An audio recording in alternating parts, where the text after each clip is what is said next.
All right, welcome again to Social Distillation, the submarine still of the internet, where we attempt to drop the beat and pour white lightning straight onto your brain. What are we talking about today, Samo? We are continuing our Wheel of Time. We're trying to get one in before Christmas. It might be the last one of the year. We'll figure that out, but we're at least going to get this one in. Yep. And we are on chapter 18, which is a Rand chapter. Uh, Interestingly, I kind of noticed this when I was reading through it previously that um, we don't actually get a lot of Rand perspective here because even in the Rand chapters, it keeps switching perspectives. So this chapter is Rand, and then chapter 19 is Loyal, and then chapter 20 is Nyneave, and then it switches back to Rand again uh, before switching yet again. So I'm hoping we can get through chapter 22 because chapter 23 starts a chunk of Egwene stuff. So I'd like to we'll see if we can get through it. Um, Sorry, I had to adjust my desk. I can yeah. stand Well, for a good thing you bit. have an adjustable desk. Uh, so we're no, This is something for our audience because everybody in the audience is more religious than I am, including yourself. And we deal a lot with fate in the Wheel of Time series. One thing that bothers me, and I always have to play devil's advocate when someone believes in karma. My big question to people who believe in karma is what do you say to the person who does their best to do good things, but still bad things keep happening to them? It's kind of a religious thing. You know, the whole, well, why does God let bad things happen? But karma is actually more specific because you do bad thing happens to you. But what about the person who just keeps trying to do good things, but it just keeps piling on every time they start to do better? That's the part that bothers me. it's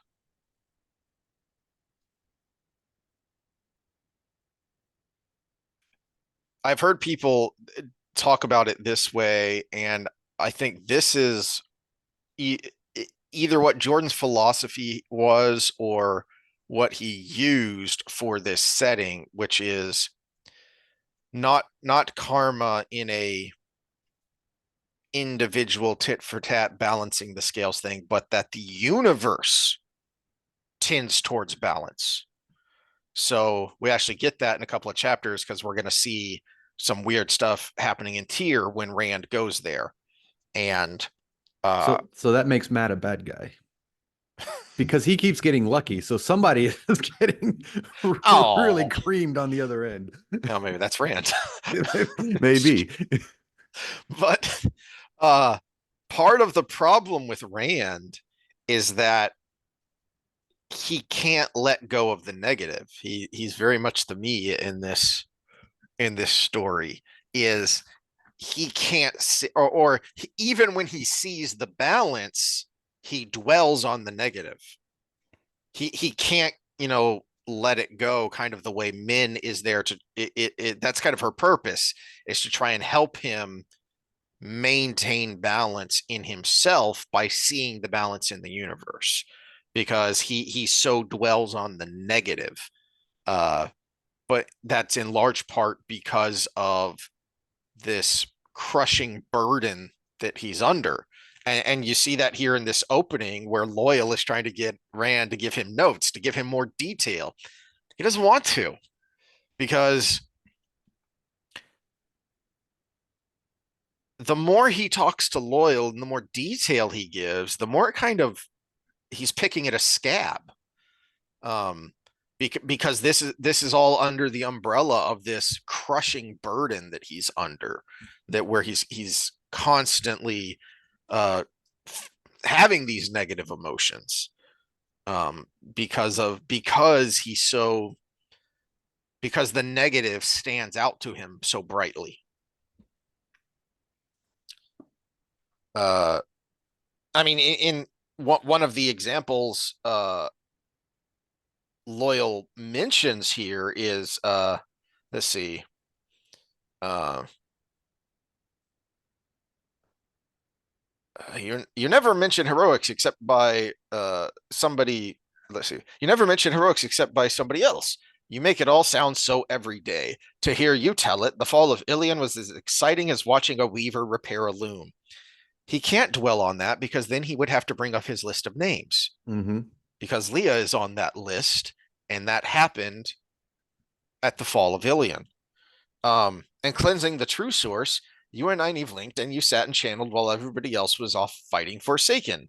Well, he's not going to want to dwell on that either because he can't let go of the fact that I've cleansed the source, but I didn't cure the madness that was already there. Yeah, well, there's an interesting little thing here and little tidbits. To hear you tell it, the fall of Ilion was as exciting as watching a weaver repair her loom. The wheel of time is the loom. That's a good point. I didn't catch that. Um, and there is a where was that? All right, well, he does start going through the list of names in his head. Yeah, starting with Um, Moraine. Yeah. yeah, and Min can feel what's going on in his head, and she doesn't like it, which I like that she just looks up and kind of gives him a glare because she knows that he's um, pulling himself into a downward spiral. Even if she doesn't know why, she can feel that raw negative emotion. Um, where was it? So there's a moment here where something goes on inside his head that is. There we go. All right, so the bottom of page 387. Um, Loyal asks about Matt and Perrin, and then so Rand gets the colors that we've seen that have happened to Matt and Perrin, and we see that it's happening with Rand as well.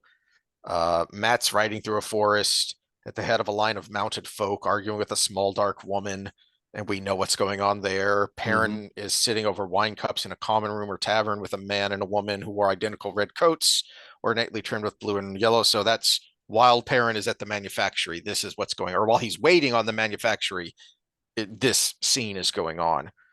So Jordan's actually giving us a firm timetable there. Um,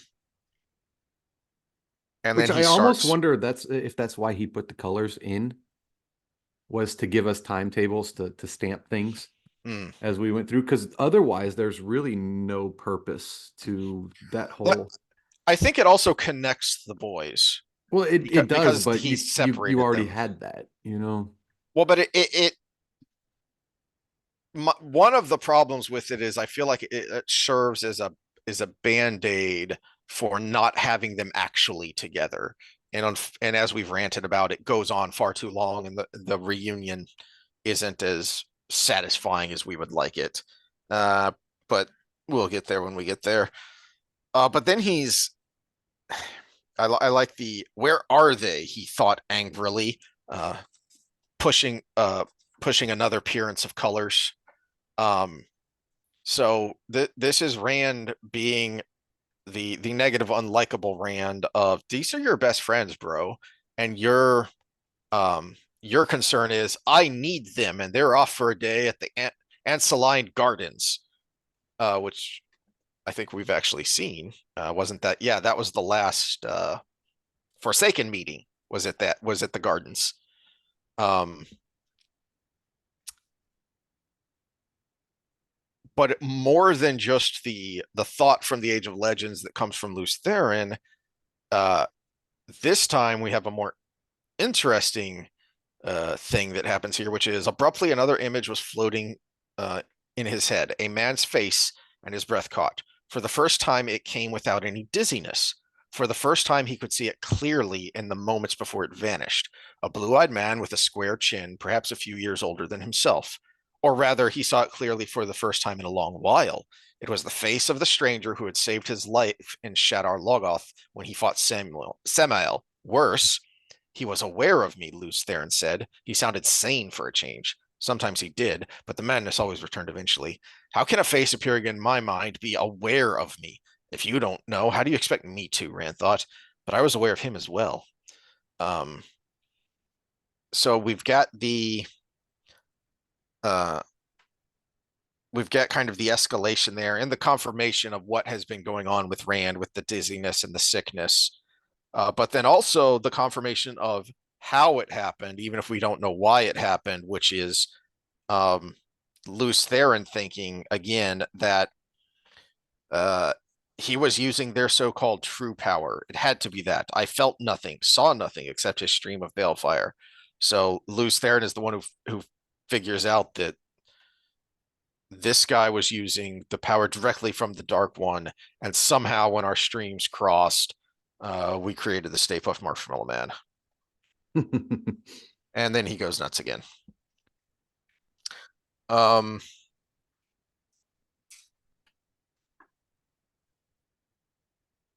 let's see. And then Logain comes in, and then they start strutting around like uh, two roosters in the same hen yard. Uh, Yeah, this is where I like where he went with Logain mhm, because it was I think it was a little bit of what Rand needed at the time, mhm. which was is kind of the first step of him kind of going towards being good was someone standing up to him.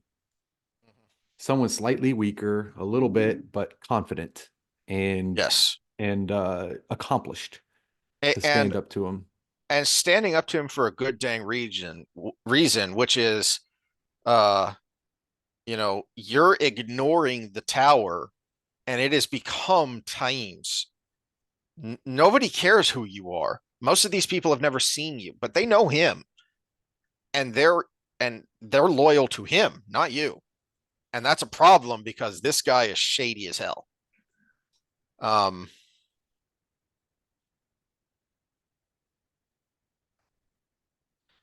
as he let's see. So in the middle of 393, to your point, if Logain growled, slamming his cup down on the table so hard that it broke, do you think I'm imagining things? His tone grew more heated by the word, or making them up. Do you think this is jealousy, Althor? Is that what you think? Uh,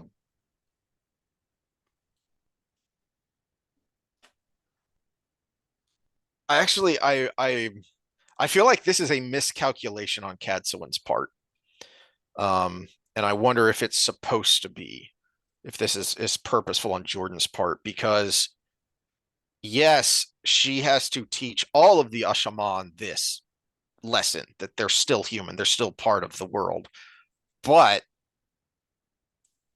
on the one hand, someone does need to diffuse this before Rand loses his temper. On the other hand, he needs to hear what Logain is saying. Hmm. But instead, she just uh, basically tells them both they're being childish and stop it. Um, let's see. Oh, and okay, we referenced this previously. Um, but 395, we actually get a straight answer to a question we've had since book 4. Uh, Rand dropped back into his chair, stretching his legs in front of him. It doesn't matter how unpopular it is, speaking about his intended truce with the Sanchin. Hmm. I went through that door frame, Tara and Griel and Tyr, Cadsuan. You know about that? Golden ornaments bobbed as she nodded impatiently. One of my questions for the Aelfin was, how can I win the last battle? A dangerous question to pose, she said quietly, touching on the shadow as it does. Supposedly, the results can be quite unpleasant. What was the answer? Um, and then now where is it?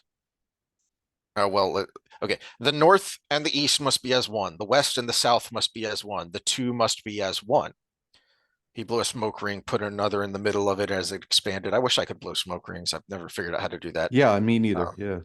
that was not the whole of it. He had asked how to win and survive. The last part of his answer had been to live, you must die. Not something he was going to bring up in front of Min anytime soon, in front of anyone except Olivia, for that matter. Now he just had to figure out how to live by dying. At first, I thought it meant this is talking out loud again. At first, I thought it meant I had to conquer everywhere, but that wasn't what they said. What if it means the Sanjin hold the West and South, as you could say they do already, and there's an alliance to fight the last battle, the Sanjin with everybody else? So we actually get straight up in quotations what he asked, which was, um, "How can I win the last battle and survive?" And the answer was, the north and the east must be as one, the west and the south must be as one, the two must be as one, to live you must die. So that's one of the few times we get a full and complete answer from Jordan Hmm. on some of these mysteries. Um, I'm pretty sure we know all three of his questions, but I don't know if we know them directly, fully. But he does reference them in his head at times. So I'm pretty sure we know all three questions. But moving along. Um, and then Loyal's mom shows up. And uh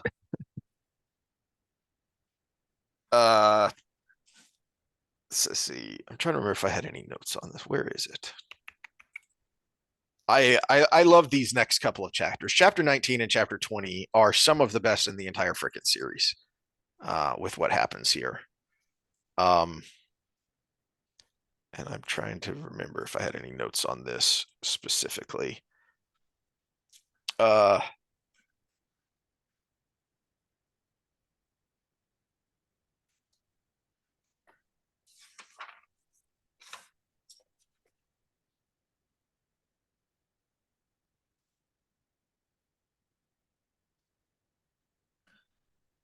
um, oh, I did. We've talked about this before, but uh,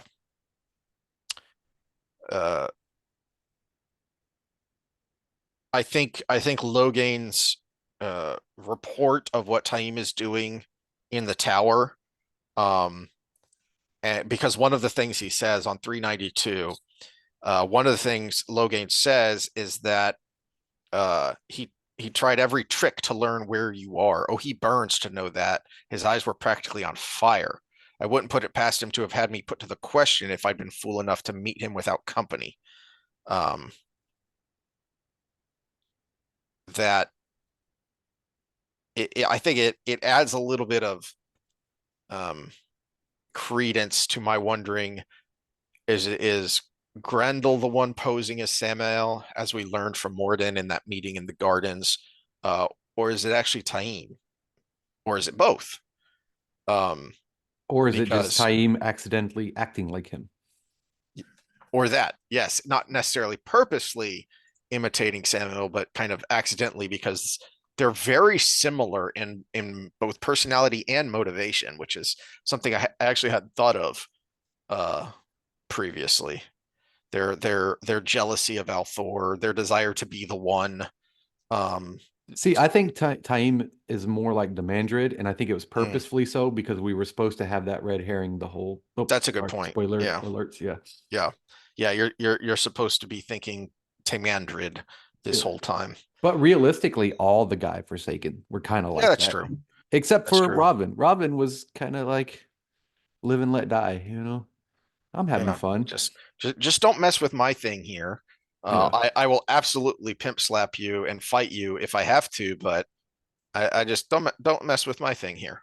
I got a good thing going and I like it. Um,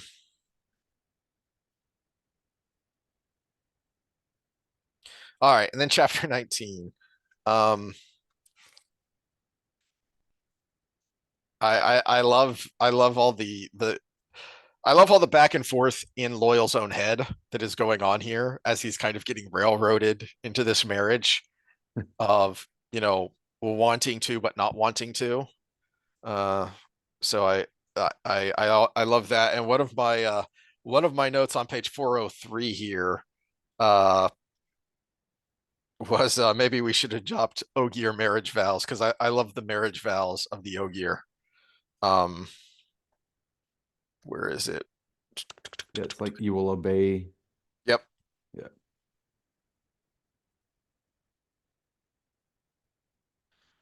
Yeah, bottom of page 403. Um, vow under the light and by the tree to treasure, esteem, and love him so long as he lives, to care for him and tend him, and to guide his feet on the path they should follow. Oh no, that sounds problematic.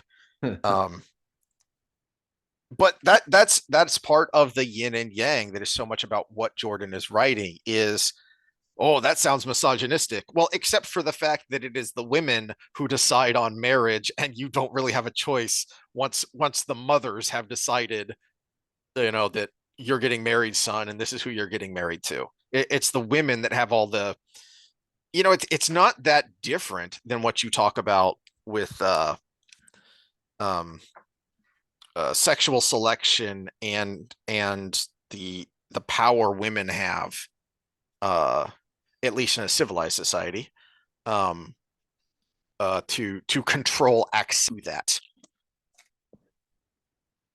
um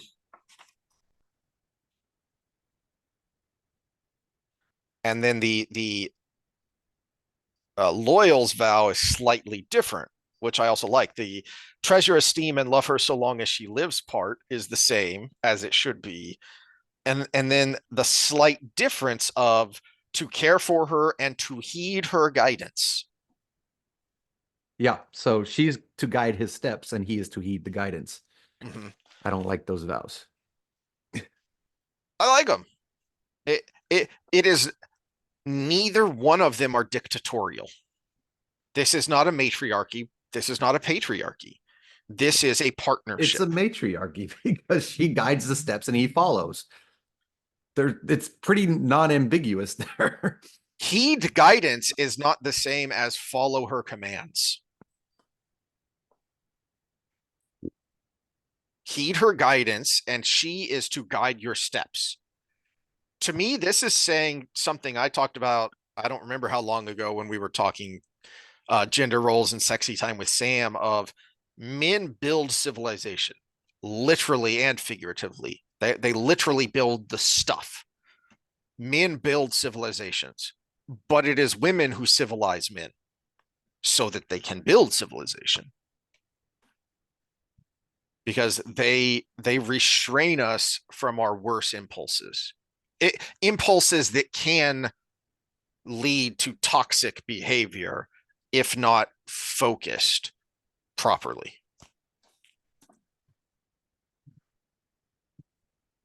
um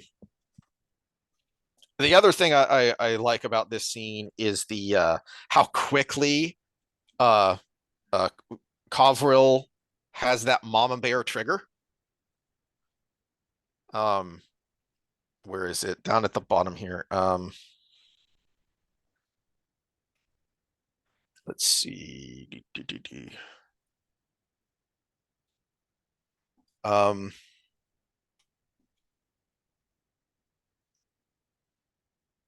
oh yeah, so it's very short. As soon as the vows are exchanged, we're done here.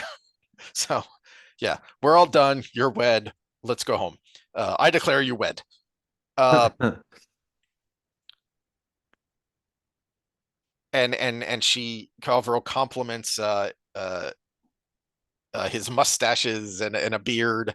Nonsense, his mother said. He's much too young for that sort of thing. For a moment, he thought Aerith's ears began to slant back. That had to be his imagination. He had had a number of long talks with her. She was a wonderful conversationalist. Um, and he was sure she possessed no sort of temper at all. Well, that's not how women work. Nope, nope, nope, nope. Yeah. And then uh uh where is it? So just a little bit later, oh, when they're talking about the stump, and Coverall is asking, well, what would you say at the stump? And Loyal's mother is still mothering him. And she snaps, "Will you let me tend my husband, mother?" Ooh. And she has no she has no problem immediately executing those vows. See, to me, part of the point of this scene is to show those vows in action because she is immediately guiding his steps and helping him along the way that he needs to go. That without that little bit of a support and push, he wants to talk to the stump. He thinks these things that he wants to say are important and should be said. These are the things the stump needs to consider and stay here and help and fight in the last battle rather than leaving. Uh, which is another interesting thing we could talk about is where are they going and how are they going there. Um, Yeah, and how does it help? yep. But on his own, he wouldn't. So I think this is those vows in action. She's not telling him go talk to the stump. She's guiding him. She's kind of giving him a gentle nudge and supporting him in the way that he needs to go anyway.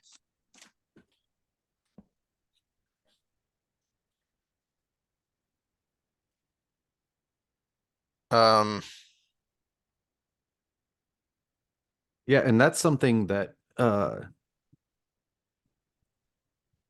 think is kind of underplayed a little bit is no one knows better than Loyal right now. Because even the eldest of the Ogier only know this from books. And Loyal has seen the shadow. He might it's be the he might be the only Ogier other than Shanchan Death Gardeners that that have seen shadow at all yeah, and killed them with that's a his good bare point. hands. It I think it's pretty well established by Jordan that despite his young age, Loyal is the wisest because he is the most experienced of the Ogier. It's a good lesson of book smarts versus experience. You know, Yeah. he talks about the wisdom of the elders, but they've been sheltered Well, from for from the very hundreds of beginning, years. when Yeah. we first meet him in Eye of the World, he's read the books too, but he read the books and then he wanted to go see it. For the elders and so many of the other Ogier, they read the book and that was enough. But no, he wanted to go actually see and experience what the books talked about. Uh, and then you get a phenomenal. There are so many in this book. Hell yeah, moment where the where the Ogier grab the axes off the wall and go running down to hew Trollocs like they're hewing trees. Um, Up axes and clear the field. yes, yeah, I that's a doozy of a battle cry. Oh, Um, all right, so this is the scene too where you get that Shadowspawn cannot go through, and we talked about it, and we speculated on why that might be, because it appears that Gateway somehow used the dream world to basically make a wormhole. Um, is what it seems to me like what they're doing. When you look at how Egwene figured out how to do it, and Rand as well, but especially Egwene because she figures out how to travel by figuring out how to make a gateway into the dream world to hmm. physically go there. So that to me makes me think. And then her discussions with Rand about how he does it versus how women do it, the yin and yang there. It seems to me that what you're doing is you're using the dream world because that is that connective tissue through all things to basically make a wormhole and make, as Rand explains it, you make 2 points, one momentarily. Hmm. Um, so for whatever reason, Shadow Spawn can't go through that. They it kills them instantly. I think it's described as like a puppet with its strings cut, and they just. Well, yeah, because their soul isn't their soul. And once that soul enters the dream world, is freed. And so the body that it's in goes, That's an interesting way of thinking of it, and maybe because it's never really explained why entering the dream world in the flesh is so bad. but perhaps it's because your soul is trying to leave. It's going to To separate from fray. your body. Yeah. Yeah, it's going to fray the edges of your soul because your soul is trying to leave, because that's kind of where it's supposed to go, is the dream world. Mm-hmm. When it is freed from your physical body. Um Great battle scene. I love it. Yeah, this was one of the better battle scenes, I I think. love the fact that not only do you get, you know, his description of the action, which is always great, but you also get this mental struggle, because while all this is going on, Rand's not the one controlling the flows. It's Lews Therin, Mm-hmm. and he's having to fight that. Um, and the only way he finally gets him to release, because he's trying to do what he did at the end of his life, which was, it's a little unclear, especially when you first read it, because you have no idea what's going on. But what you're able to figure out later when you learn how the power works is Lews Therin drew so much of the power that he obliterated himself and created Dragonmount, because he drew that much of the power. And it seems like that's what he's trying to do here, is do that again. And the only way Rand is able to get him to let go is we can die at Tarmangaiden. Um, and then we get his kind of a repeat of Dumai's Wells starting in chapter 20, of him walking around where all these bodies are to find and see all of his followers that died because of him, as he sees it.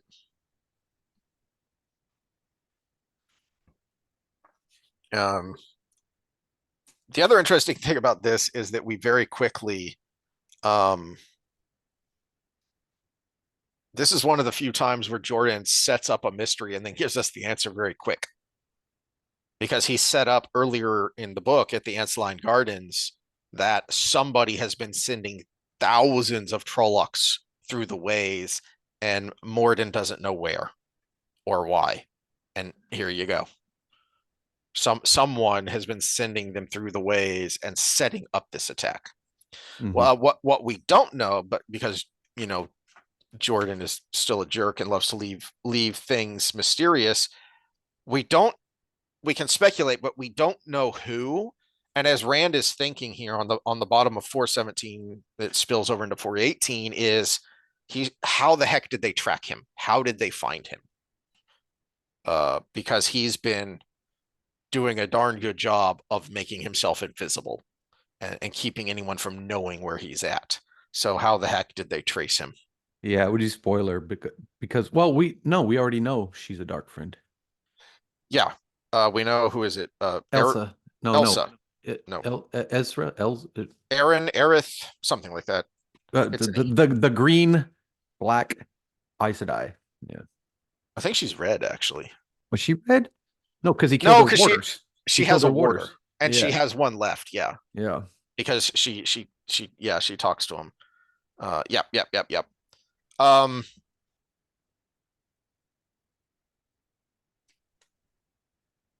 let's see. Um, oh, and then we get some great Varen being Varen here on 421, where she goes off to do her thing and then just leaves him a note. Says, it just says, as I said, I have done what I can do here. I believe that I can fulfill my oath to you better elsewhere. Because Aes Sedai gonna Aes Sedai. Um, but I do find it interesting that she tells that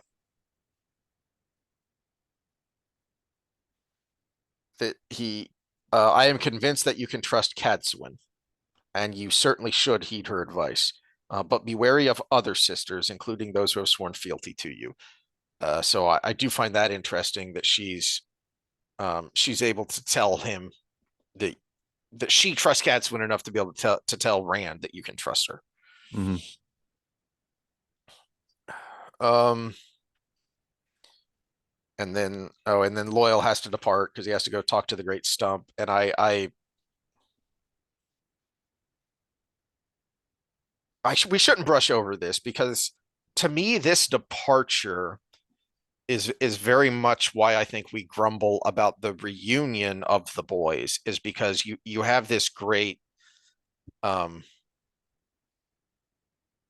I don't know any other way to say it. You have this great tender moment between two friends when Loyal is leaving. And to me that's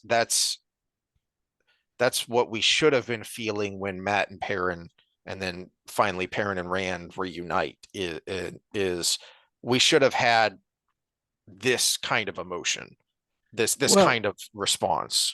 except Rand approves of Loyal's bride, and he probably looked at Tuan and Fael and said, "Y'all crazy bitches." Or maybe an element of that. Um, You should have listened to me. You should. I got three. Then they're all more normal than your one. well, sort of. I mean, they have elements of Yeah. there's quite a bit of similarity between Avienda and Fael. Yeah. Um, let's see. Well, Yeah, and here it Elaine is. and Tuan, and Min is Mhm. the wild card. And then yeah. Uh, I promise you this, Rand, Loyal said. Whatever happens, I will be there with you at Tarmangaiden. Whatever happens. My boy, Elder Heyman murmured, I don't think you should. He trailed off, shaking his head. Um, thank you, Loyal. I can't tell you how much hearing that means to me. Um, it it's a nice Elsa. Elsa. Elsa. It's a nice Yeah. moment, and I'm glad we had that um before Loyal goes out of the picture for a while. Um, Again. and then we get I don't think I can rank my favorite moments in the series. I think I would have to make like a Mount Rushmore. So in no particular order, top 4 or 5 or whatever. And this next scene would be up there. So the last half of the chapter, it switches to Nyneave, switches to her perspective and what she's doing and what's going on here. And this is up there with uh, the Dragon Reborn blacksmithing scene that I love so much. Um, and I would have to think of which other ones to put up there, but this is easily one of my favorite moments in the entire series. Uh, and it's hard to just like yeah the finale of what happens with Nynaeve is awesome, but it works so well. The scene itself is a microcosm of why we started this and what we've been ranting about why the book series works and the television series doesn't. Because on the whole, this scene works so well because Jordan has been doing such a great job setting these not only these characters up, but this moment up. Because you can say that he kind of set this moment up way back in the beginning of Eye of the World, in that scene where Nynaeve sneaks up on Lan. And that to me is kind of the beginning of their moment as a couple because of the respect that that that that engenders in Lan. He's able to see Nynaeve more fully, more than just her outward appearance as a good-looking lady. And so then everything they go through up to this point, and and then the scene itself is kind of a microcosm of that, of the way it starts with them in their private chambers. Lan, his own way of fulfilling his wedding vows of, much like we just saw with Covril and Loyal, and now we see Lan and his wedding vows of I'm in charge, we're in private, and you're too tired. You're not going back out there and channeling because you expended so much in the fight and then in the healing of everyone after the fight. You're going to hurt yourself. No. And he's not dictatorial, he's just firm. And it comes from a place not just of knowledge and experience, but it comes from a place of love. And that's why it works so well. And then and that moment then helps build to Nynaeve understanding he needs to go. He as much as I don't want to part from my husband, he has to do this thing, which is go to the borderlands, because that's where the real battle with the shadow is. That's where his private war has always been. And he's right to be in much the same way that Logain comes in and is telling Rand, you need to pay attention to this thing you've been ignoring because it's a big effing deal. And that's what Lan is saying here as well. Rand and all these other people, even the borderland monarchs themselves, they're ignoring the borderlands just because it's quiet. But we know this is where the Trollocs are going to come pouring out of. This is what happened in the Trolloc Wars, and so I have to go. And Nyneave understands that, but then much like Coverall guiding Loyal into what he needs to do to go speak before the stump. That's what Nyneave is doing here, but in her own particular way, which is basically tricking Lan, being a little bit of a queen bee. But she's not wrong, because he wouldn't accept what she does here if she told him ahead of time. He would not accept it, but he needs it. Not only does he need it, but the borderlands need it. Not only does he need people to make sure he doesn't die himself, but his private war with the shadow is an unwinnable war. And with the borderland monarchs gone, someone needs to rally the borderlanders around him, and that someone is Lan. He's the best guy for the job. Do you have any thoughts on this whole thing? No, this is one that I agree with you that it's an amazing scene right now, which makes me more disappointed that it was fumbled later. A little bit, yeah. Yeah.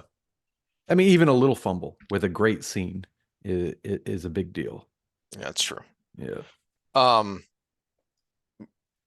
It's bobbling the snap and you got 0 yards instead of actually the turnover, but it yeah, still it's a still good was a loss of analogy. down, you know? Yeah, good analogy.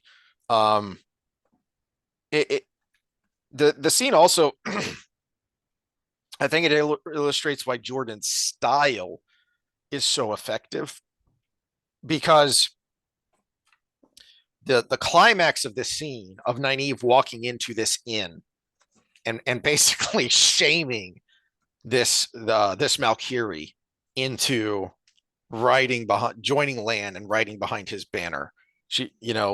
It works so much better because we're not in her head, because we're seeing this from an outsider's perspective. Mm-hmm. Because we know who this is when she walks in the door, but then when he looks at her rings and then he sees Lan's signet ring and he's shocked, like it jerks his head up to really look at her and say, who the heck is this person?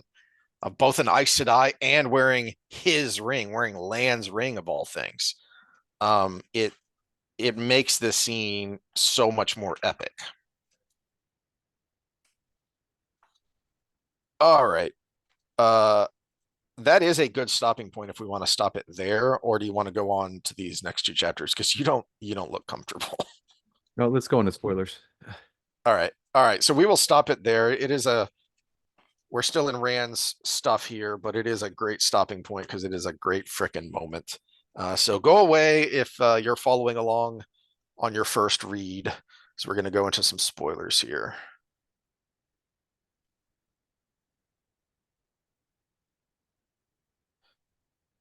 Um, oh, yeah. So hold on. I kind of skipped over something there. Let's see. Where is it? Page 430 in this scene here, because I do like this, that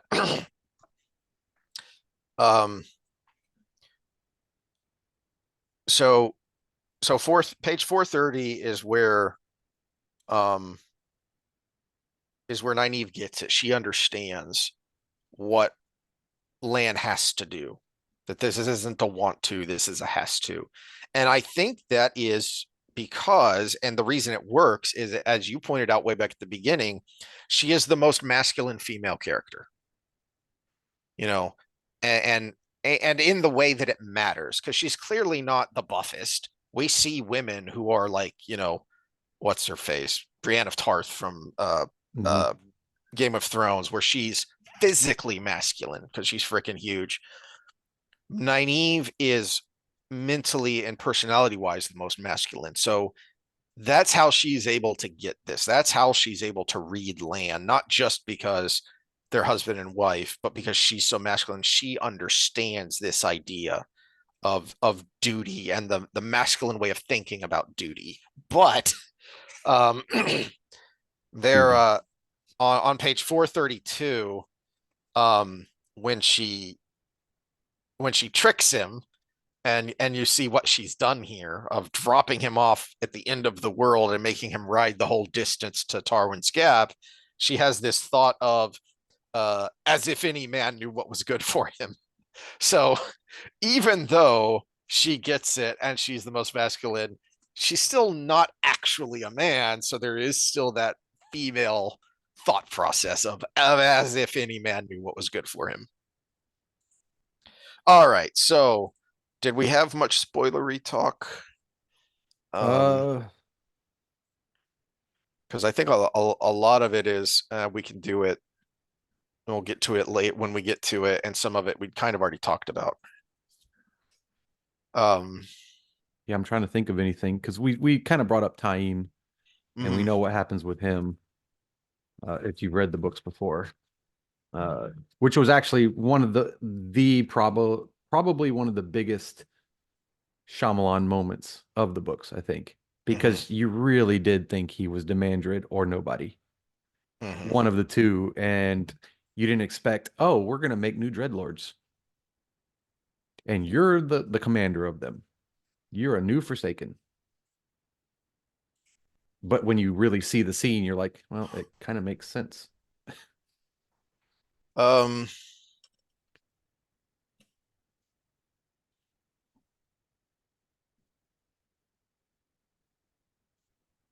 let's see. All right, so then let's go to our comments from last time. Oh yeah, there's a lot Um, of them.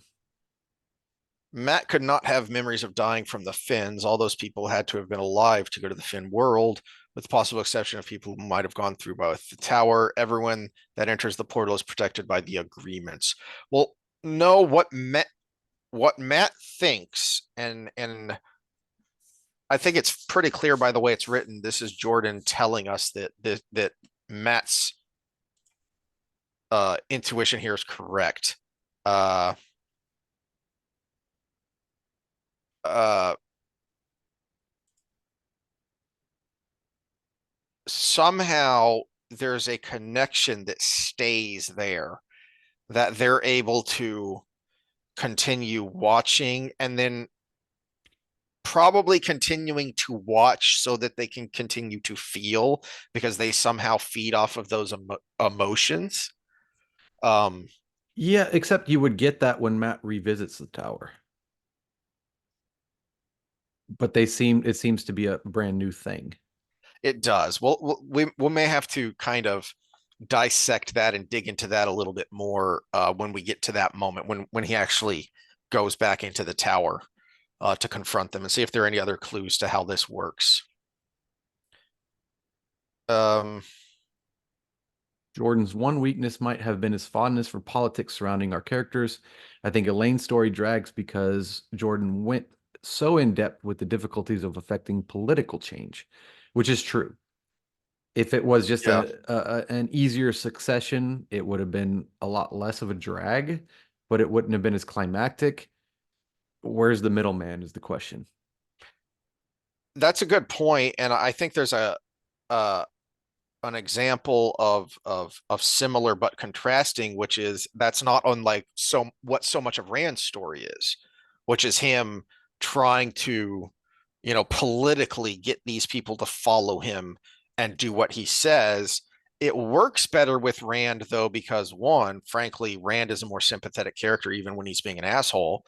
But then two, it doesn't drag as much because it's so much more varied. It's not just a thing that is happening.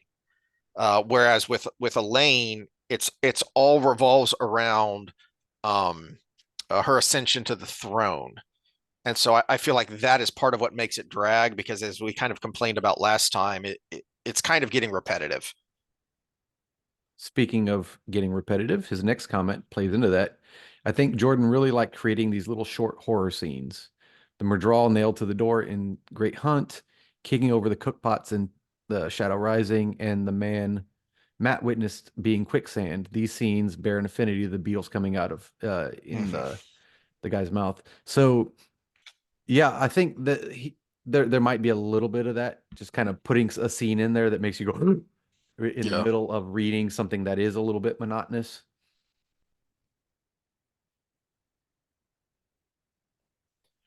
Um, Agree, too many characters with similar names, but perhaps that's reality too. Look how names go into and out of popularity. When I was young, there were lots of Lindas, Susans, Susies, Debbies, Kathys.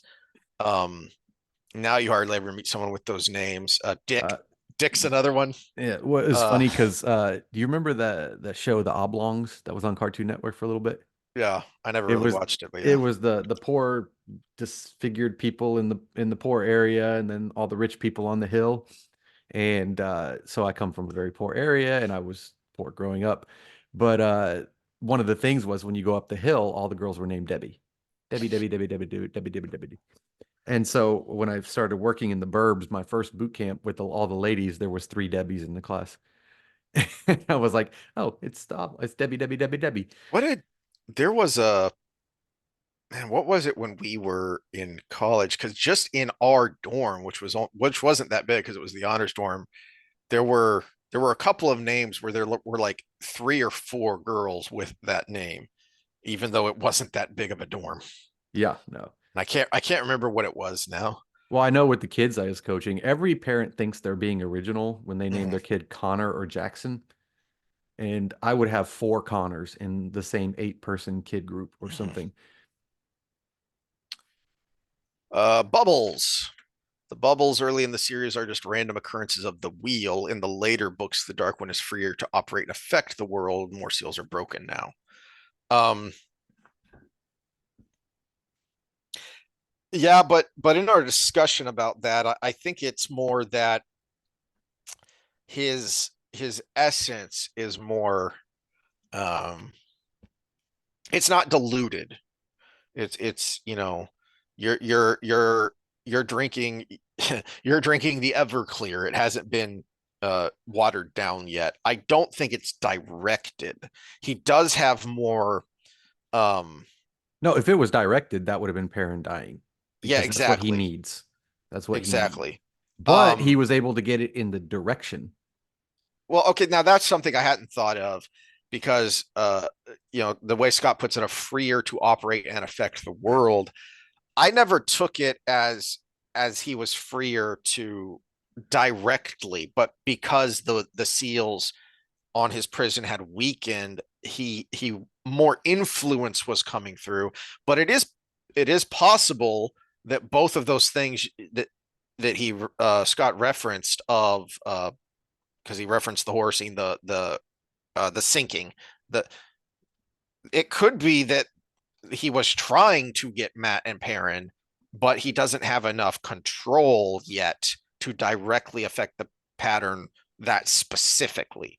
But perhaps he did throw that bubble of evil in their direction rather than it being completely random. Elaine has already expressed her fondness for the heroics of previous queens. Yes, we get that. That's a good And point. she wants her legacy attached to those. But I also think she has a part of her inside that thinks she needs that to get the crown right now. Yeah. I had forgotten about all of those times where Elaine thinks of or talks about previous queens of Camelin, who did do directly heroic things, battle heroics. Um, also, I think something I hadn't thought of before was her affinity toward the green, as the Battle of Ajah, and that's why she's drawn to it early on when we get them talking about the Ajahs in which they would join, and it's very I feel like it for Elaine it was very much because it was the Battle of Ajah. Um, Yeah, don't forget she's hormonal. Yeah, but there I'm and going to you do say, get don't some of tell me that. about the labor, show me a baby. Let's go. Uh, That's the cancelable quote right yeah, there. yeah, yeah. And we're done. Okay. I don't think I ever doubted that Moss was behind the assassination attempt on Perrin. He is by far the most obvious and likely suspect. But we're not entirely sure where um Padden Fane is and what he's up to, but we do know that he still wants to kill all the boys, Yeah, well, or but what especially Massimo Perrin and would Rand. gain by it right there. He's actually getting more power right now with Perrin being there. Yeah, that is one of the head scratchers. Or if it, but then again, Massimo's crazy, so it could just be he thinks Perrin is evil and the Dark One is, or not the dragon is God, and I need to kill this evil thing that is too close to the dragon. True, true. But he also has to know that if Perrin gets killed that way, that everybody's going to point their forces at Massimo's forces and kill them. Yeah, but it's well established that he's crazy enough. I don't think he cares, and we see that in the attack on the Shido, that they just charge in, you know, with utter disregard for their own personal safety. That whole group just charges straight in and gets pretty much wiped out because of it. I think that's the last one, huh? Yep, that is the last comment, and so we are done for the year probably for our Wheel of Time reviews, and made some good progress. So doesn't look like Knife of Dreams is going to take us that long, which is bittersweet because that means we're then on to the Sanderson books and we have some issues there. But Yeah, at well, least we'll we be get done to with all talk the about all these books. things we've been referencing. We'll be done with all the books before the next season because that's not slated for release till 2025. Really? Spring, summer 2025 is what Huh. I read last. I was just assuming that it would be same time next year as this season. So, No, like I fall, told you, winter. I think they're going season to season, man. But also, they had the first two shot before the writers' strike. Mm, And then this one, they probably had to have started after the strike was over. yeah, or at least finished. Yeah. Yeah. Who knows how much they actually got done. Well, that'll be lovely. And then Which you didn't need a writer because you had it written already. I mean, I would be cool with the actors out there just reading the books and ad-libbing the scenes and doing it like Whose Line, and it would have been better. it would have. In fact, we Oh, would see the talent that could actually be them because they all except Perrin have shown flashes of decency when it yeah, comes to acting. yeah. But then the scene or whatever the situation they're put in is like, is this the directing or is this the actor? Because they were different in the last scene. Yeah. Yeah. It's The only one that's been consistently bad is whoever plays Perrin. yeah. It has not been good. Yeah. All right. Well, on that sad note, Michelle, Merry Christmas and a Happy New Year, I guess. Yeah, yeah. Happy holidays, Merry Christmas, whatever you celebrate. I will be celebrating this cyst being out of my butt tomorrow. Well, actually, you'll be seeing this on Friday. So yesterday, I'll be celebrating this out of my butt on yesterday, hopefully. And we'll do it again after the new year, unless we get a hair on our ass and want to do it again in the middle of the next week. I'll Uh, actually have time because the family's going skiing and I don't ski, so I'll be hanging around. all right. See y'all then. Later.